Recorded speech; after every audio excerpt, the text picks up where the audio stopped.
Veut-on véritablement lutter contre les féminicides au Cameroun? C'est la question que vous allez certainement vous poser lorsque vous aurez suivi l'histoire de cette jeune femme, Gaëtan Suzanne Blanche. Vous vous souvenez certainement de cette affaire que nous avons couverte au mois de juillet. Regardez. Alors ce matin du lundi 28 juillet 2025, nous sommes sur le site de la découverte macabre du corps d'une jeune dame. D'après ce que me disent mes amis que j'ai rencontrés ici sur le terrain, elle devait avoir entre 20 et 25 ans. Et donc sa dépouille a été découverte juste là, samedi, aux environs de 20h10. Ce qu'on m'explique également, c'est que il y a un jeune homme qui revenait du travail. Il a entendu la voix d'une jeune femme qui criait. Et il est sorti donc appeler ses autres frères et amis du quartier. Quand ils sont revenus, ils ont vu la silhouette d'un homme qui allait juste au fond, comme vous le voyez là. Ils ont vu la silhouette d'un homme. Et donc la jeune dame était couchée dans le caniveau, juste en dessous de cet immeuble. Elle était couchée là.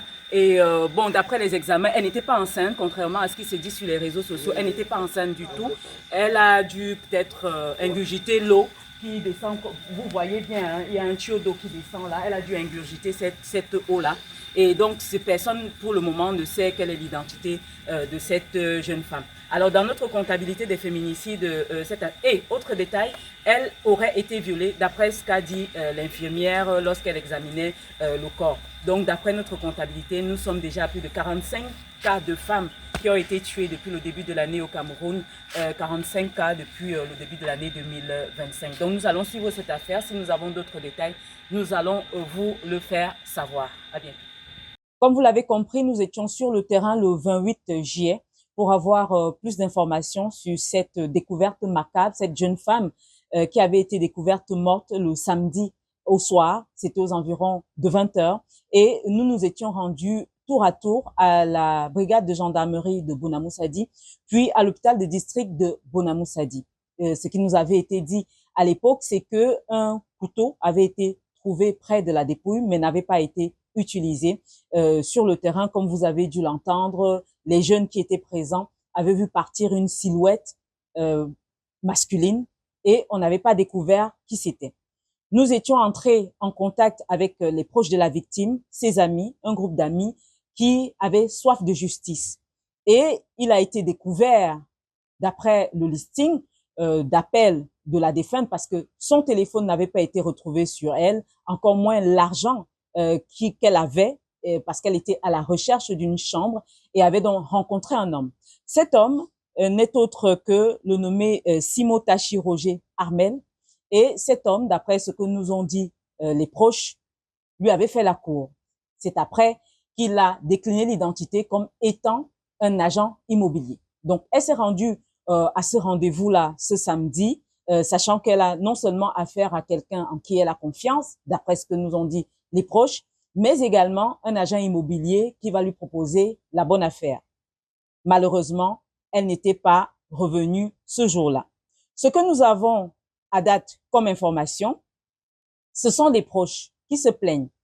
Monsieur Simotachi Roger Armel aurait donc été libéré quelques jours après son arrestation qui a eu lieu le 10 août 2025. Je tiens à préciser que cette interpellation a été faite par la famille et les amis de la victime qui s'étaient constitués pour non seulement avoir le listing auprès de l'entreprise de téléphonie mobile, mais également être en contact avec les dernières personnes qui avaient appelé la jeune Suzanne qui était âgée de 21 ans.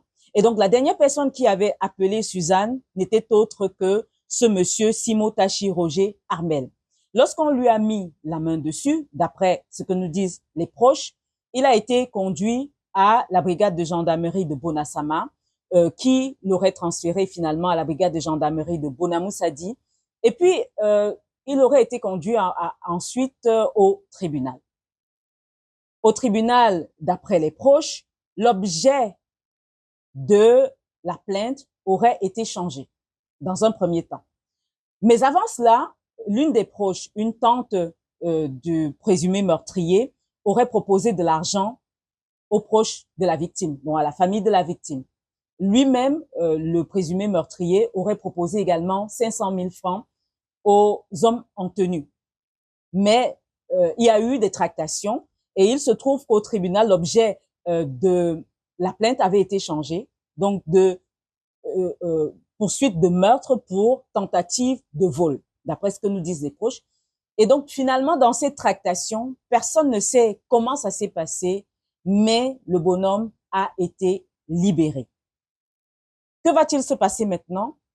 Qu'en est-il exactement? Nous allons essayer de le savoir pour vous informer et pour véritablement comprendre ce qui se passe autour des féminicides au Cameroun.